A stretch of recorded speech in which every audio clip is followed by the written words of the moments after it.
Three, I actually I did Red Bull Day in the Dirt in Florida with one eye covered. That was my first race back, and it was fun, whatever race, but it was super cool and thankful to be able to do it. It was definitely a little sketchy with one eye with all the people out there. Yeah, how was that with the people and the trees and the shadows and Yeah, I can yeah, only imagine, you know. yeah. I mean, I was pretty used to riding with one eye at that point, but it was sketchy with the people. There's just so many people out there and different levels, and I I had a couple close calls with people. Did I anyone like sneak up on the side of you?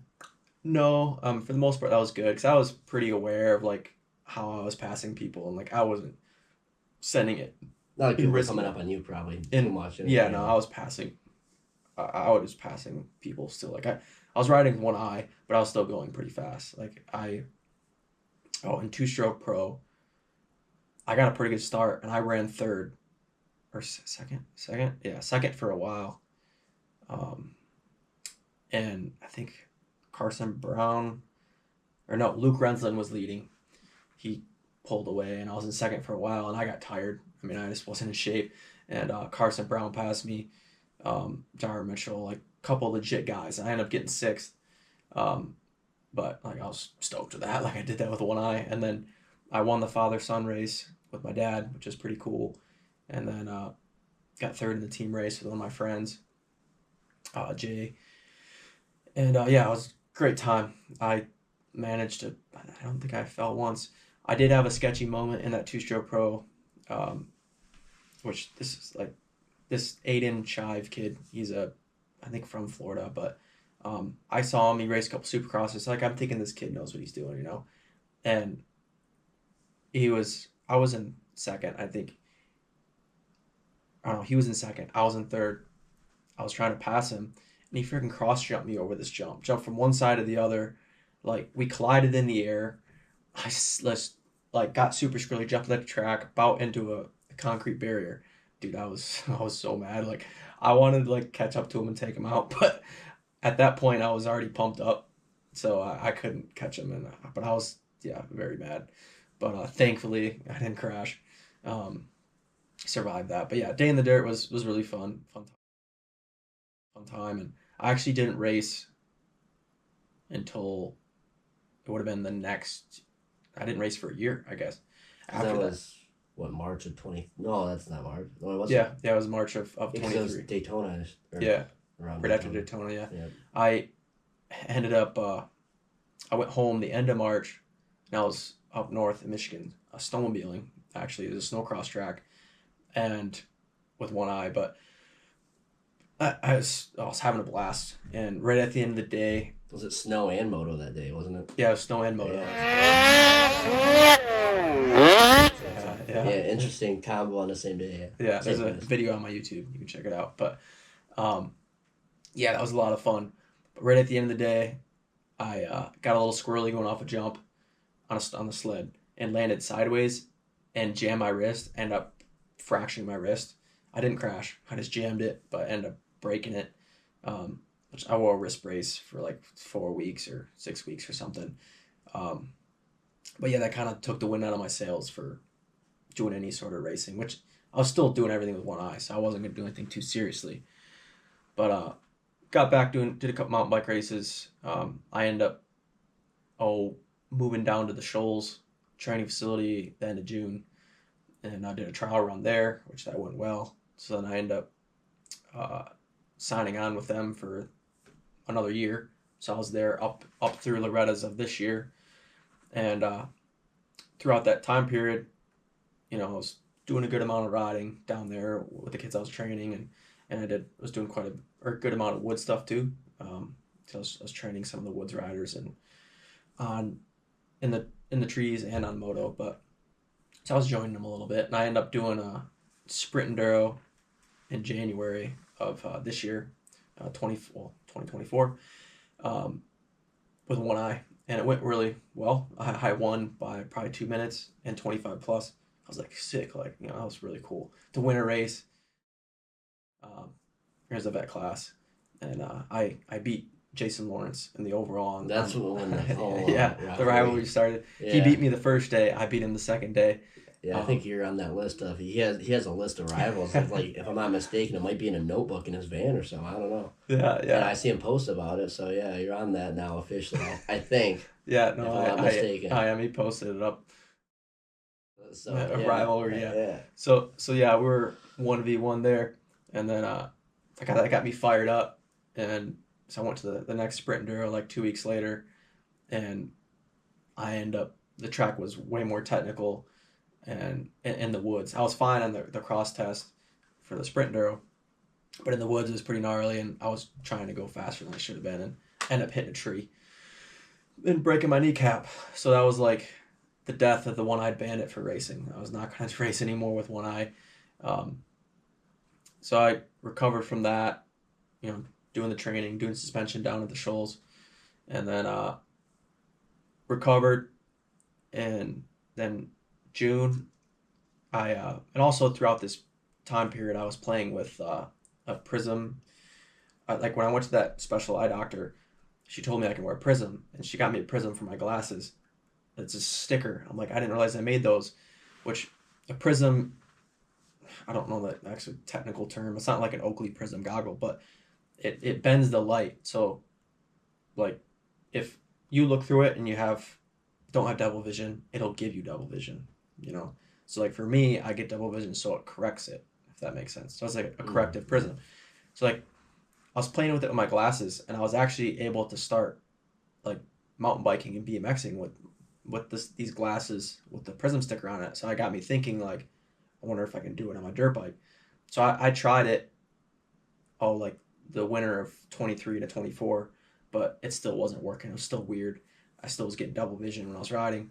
But then I tried it again, I don't know, like around May time, and I was like, dang, I actually can kind of do this, get away with it in the woods, because it's a little bit slower, not as high speed, and I can get away with it in the trees. On the moto track, I could get away with it on this one track the way it was, but the other track I couldn't. The big track I couldn't.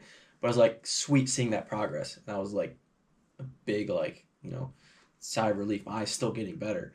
So then I did a sprint enduro with those goggles on, and I was fine. It felt kind of almost normal riding. I didn't have any issues, and then I did a GNCC in June with those, and it was kind of normal. And my fitness sucked at that race, but I made it through it. And when I got out there riding, it kind of felt like I didn't have any issues with my eyes.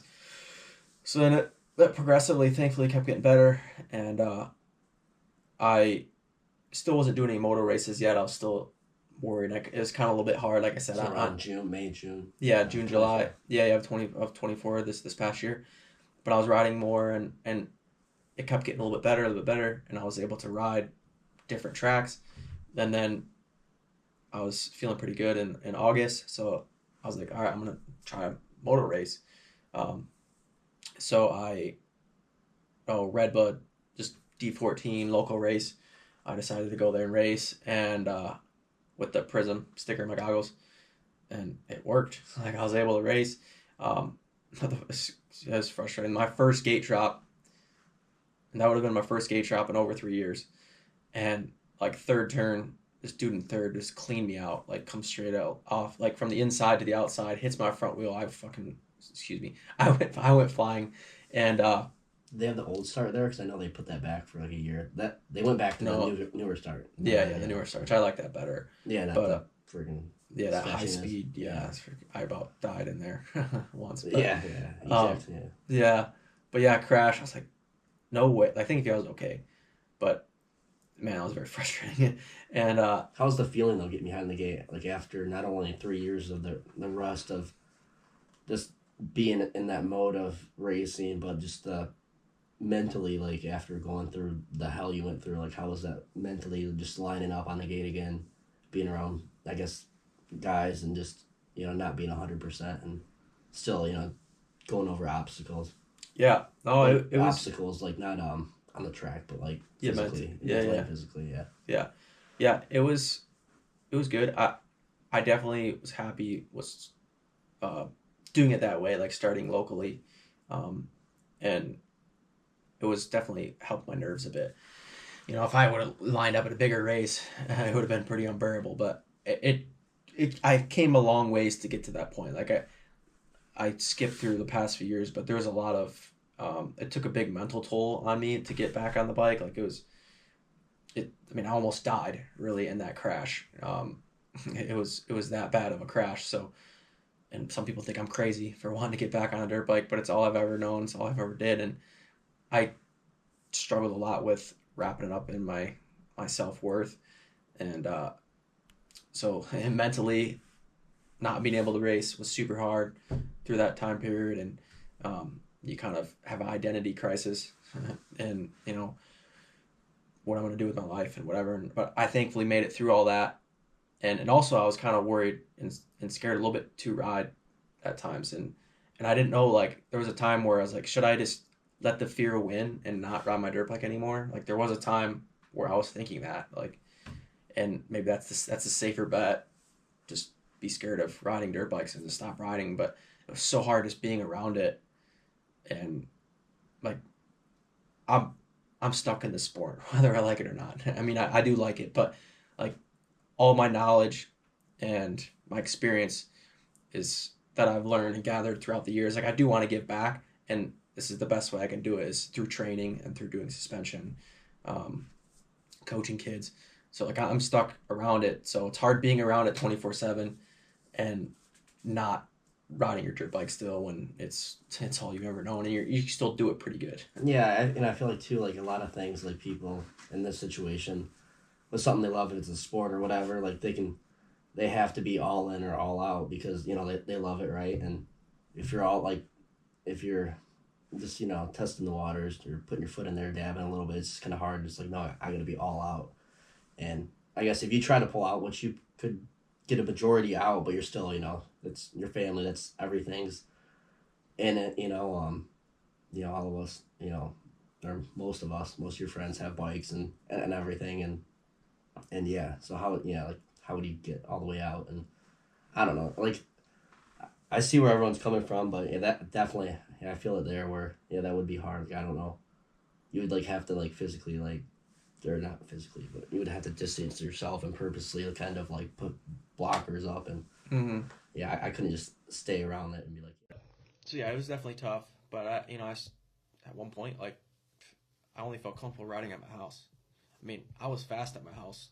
I wasn't holding back and riding like I was scared. I mean, you could see the videos of me scrubbing stuff with one eye and sending triples and stuff.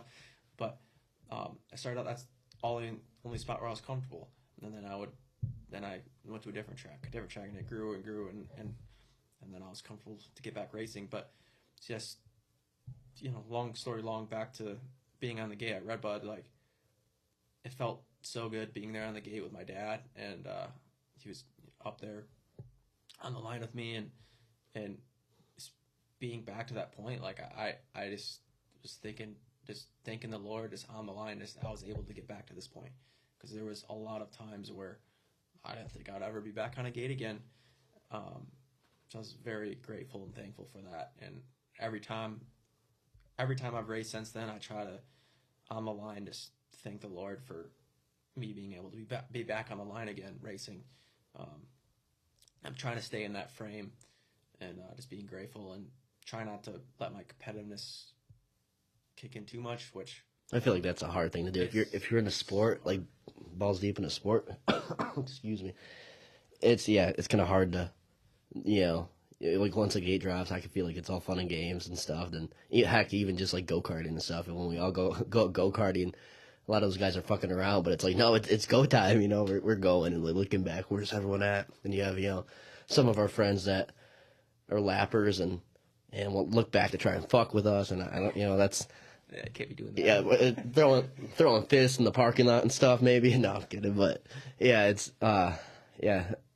I don't know. I feel like if you're in the right mindset of just, I don't know.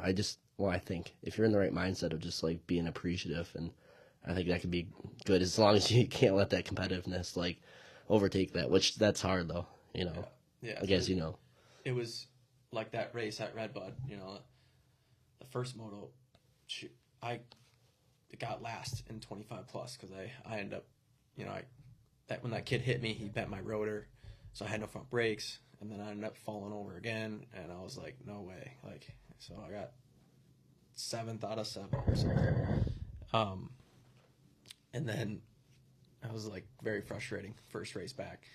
But then the next moto, or the first moto of the A class, I ripped the whole shot, and I was just like, man, this is cool, and it just clicked.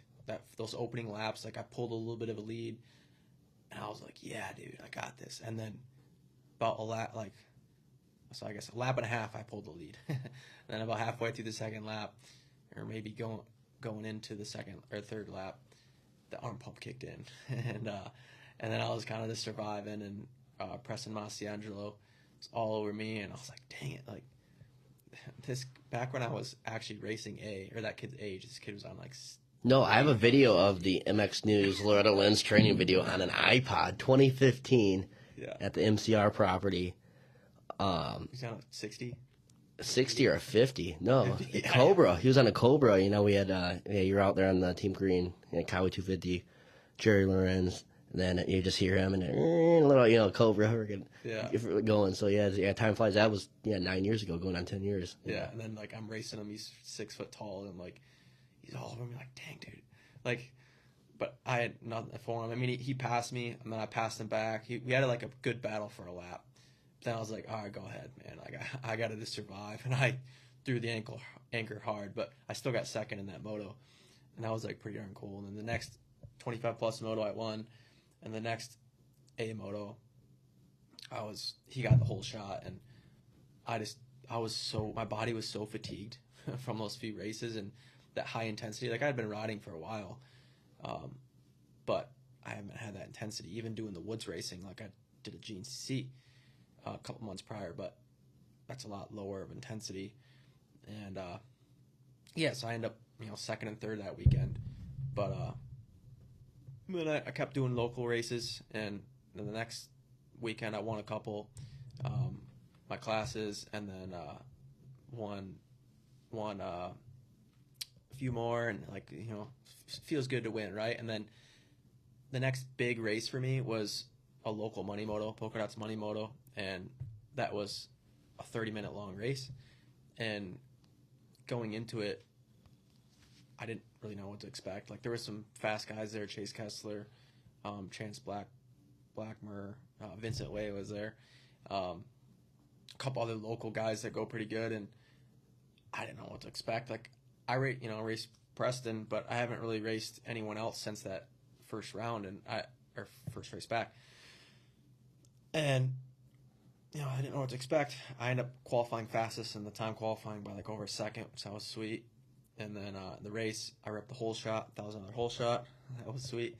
And my fitness I knew it wasn't the best. Like, I was trying to do everything I could, but I was still working in the shop, and it was hard to work, ride, and train. But so I got out front. I was leading, and around halfway, I was getting a little tired. Jace was catching me, and then he ended up crashing. And then I had a 15-second lead, so I was just managing the lead. And going into the last lap, I had a 10-second lead, and a friggin' lapper took me over the berm. And so I ended up losing that one, which was super frustrating. But it was a relief, like, I still got it. Like, Chase Kessler's pretty darn good, and Chance Blackmore's pretty good, too. And they can make gates and have scored points before, so to be as fast or faster than them, at least period throughout that day on that track, was like sigh relief, Yeah, sort of. Yeah, the puzzle pieces, some of them getting together and forming again. So then it got me thinking. Like, I was getting better. Every weekend I was doing these races, and I was like, man, I want to keep racing. So I planned to do the GPF Cash for Clash race. Is a pro-am. So I went down there to do that, and 125 plus. That was cool. Got myself a number 1 plate for that, and against Jason Lawrence and Ronnie Stewart. Yeah, you got your, I don't know what the record was at that point, but gained a little point on him, on J-Law on the rivalry leaderboard or whatever you want to call it. Mm-hmm. Yeah, so that was cool. And then in the A class, though, I was riding a 252 stroke and 250A, but I had bike issues, so I ended up not racing the second moto. But Open A, I ripped the first moto. I ripped the whole shot, and I led. It was an eight lap race, and I led 7 laps, I think it was, and I had like a 2-3 second lead over Landon Gibson, I believe it was, and then it was The star guys. Dudney, yeah, Dudney, and then Christian Janix, like all the top, a lot of the top A riders, and I led, 7 laps. I was like, I had it in the bag. I had a 3 second lead. I was managing it. I definitely was like managing the arm pump too. Like I couldn't go any harder. I was just pacing myself, but it was enough. I was managing the 3 second lead, and then I caught up with these 2 lappers, and they would not move. One was on the inside, one was on the outside, and that's all there was. So I got rid of all my lead in like 2 straightaways, and Landon and I got together, let Dundee get close, and then Dundee ended up passing me, and that was the end of the second to last lap. So that was going into the last lap. So Dundee beat me, which was very frustrating. I wanted to win that one. I was leading the whole thing, but I still had another moto. And the next moto, got the whole shot, and I was leading, but Dundee got a second place start, so he was pretty close. And I pulled the lead like enough to where he wasn't poking it in there, but we were going like the same pace, and I wasn't pulling away from him. And then about halfway, the arm pump was getting to me too much, and I had to let him go. Like I let him by and end up second, but I was still pretty stoked. Like I'm racing the top A kids in the country right now, and I was stoked to be in the battle, and that I was gonna go to race Mini O's and get a chance for a rematch. And last second, I signed up for Supercross. I was just going to race motocross. And last second, I signed up for Supercross. It's 25 plus. Figured no big deal. I won the heat race, so that was sweet. And then in the main, they watered the track right before us. And I was in third. And spun going off a triple, cased it, went over the bars, sprained my thumb really bad, and it swelled up. And that was the end of my week. But so I was super frustrating. And looking back, I should have not obviously did that triple that I did, and I could have just gave the position up. Like, you were in third, right? Yeah, I was in third. Yeah. And just raced motocross, but I just wasn't feeling it on that sketchy track. But I kept pushing, and hindsight's 2020. But I'm gonna try to learn from it and take it on in the next year. But basically, long story long. Now going into the future here, and through hold on for a second. Going through all that, you were dealing with concussions and stuff like that, and issues from that too. So how was that, or how's that going? I guess leading into going into 2025 right now. Yeah. Still in my crash back in 21, I got knocked out and dealing with some concussion symptoms from that. Thankfully, nothing major. But I've had a few different doctors throughout the past several years, but I found this doctor recently. He works with a lot of the star guys, and he's helped me out a lot. Ronnie Tishner actually called my dad, heard I was having issues, and told me about this doctor, and I ended up going to the doctor, and he's helped a lot. He's actually helped a lot with the double vision, with those new different exercises, and also with cognitive issues and focus and stuff. I've had issues with, has improved since being with him, and gotten me feeling pretty normal on the dirt bike. So and I'm very grateful to have found him. And now, like I said, when I'm racing, I don't feel like I have any issues. I don't know if you guys can hear that, but sirens out someone's in trouble right now. Right? Yeah, coming for you, Ezra. But yeah, so it's got me thinking for next year, like I'm gonna do some pro nationals. So yeah, I'm pretty excited. I plan on, my first race is actually gonna be like 2 weeks. I'm gonna do a sprint enduro. I still want to do some off-road stuff. The Cowboy contingency is pretty darn good, so I'm gonna do that, and I do enjoy it. So I'm gonna do some sprint enduro, some GNCCs in the spring. Might do some winter rams this winter. I'm heading down in a couple weeks to do a boot camp at a new track down there in kind of by Tallahassee, Florida. So I could just stop that for the summer, the training and everything, and the suspension, and just focus on my racing, but I don't. That's gonna put too much pressure on myself right now. I want to do this for fun, and like, I mean, right now I look at this like bonus time. Like I, well, like I said earlier, I could have died, but I could have never gotten my vision back to where I can ride again, or be able to race at this level. So I'm just grateful to be able to be back to this point. So every race I just want to go to, I want to take it in, and I mean, I'm gonna say I don't have any goal, but in the moment it's gonna be a lot different for sure. I'll be competitive, I'm sure, in the moment, but my first race, I just want to make the gate. That's my goal. Just have a blast and Yeah, yeah, live it up and just have as much fun as Cody Groves. yeah. Well, maybe not that much fun. Well, in a different way, but Yeah, but get yeah, that smile though. I'm just gonna take it in, and we'll see. I got my tentative plan is I don't have exact, but High Point, Red Bud, Ironman, and one Canadian National is kind of my Gopher. loose plan right now. Gophers, I think, the same weekend as Red Bud. Oh, dang. So yeah, it might be Walton or Sandali or Deschambault, like between those three. Just depends how they lay, and I might end up doing more. That's just what I'm committing to right now. 250, 450. Yeah, 450 in the U.S. and then I'll be racing my two-stroke in Canada in the 250 class. So that's still allowed up there, 252 stroke. It wasn't, but it is as of I think last year, the year before. Right, so that's pretty cool. And I remember, they did that a few years ago, and yeah, it was pretty cool. That was when Benoit. Yeah, I raced him in 2015. 2015, yeah, I remember that. Yeah. Yeah, he was winning everything, and I went up and raced him, beat him in a moto, so that was cool. But yes, I'm really excited. I don't know what this leads for the following year. Like, we'll just see. Like, I'm not, saying like I'm gonna come back and race Supercross and my goal is to sign a factory team or anything. Like, I'm just doing this for the fun of it and enjoyment of it. And I got, I obviously haven't accomplished everything I wanted to accomplish in racing, and unfortunately, like, I don't think I'm ever going to at this point in everything that's happened, but I'm content with it. I'm okay with it, and I'm just thankful to be back racing again. And who knows? Like, if it goes really well, maybe next year I'll do more racing. Maybe I'll race a full season up in Canada on a team, or maybe I'll just be down here, try to get into SMX.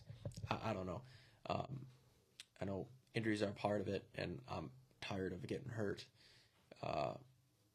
So I want to take this slow and smart, and I've been training my butt off lately, and trying to put my body in the best shape so I can handle the dirt bike and try to avoid any injuries and do it the right way. And like I said, and injuries can still happen for sure, but I'm just trying to get myself physically and mentally prepared to get back to doing some pro racing and see where it takes us. Like I said, I don't have any goals. Obviously, if I go out there and top 10, that'd be sick. I think I'm still capable of it. I still got pretty good speed, so I'm not going to say that's not possible. But I don't want to limit myself right now with the future. Like I did, like I said, at one point I didn't think I was going to race nationals like ever again, but I still didn't want to say that at that point. I still kept hope.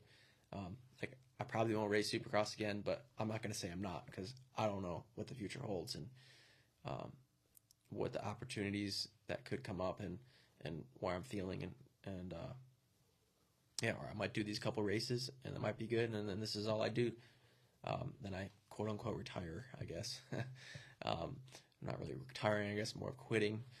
But I still always will ride a dirt bike and race, and it's in my blood. But I have found a good enjoyment in training kids, and I don't mind doing suspension too. So at least I got somewhat of my post racing plan figured out. Like, I don't know exactly like where I'll be training or who I'll be training, or if I'll be doing suspension, just taking over my dad's business or not. I don't know right now, but at least I got my lane figured out. I just don't know specifics, but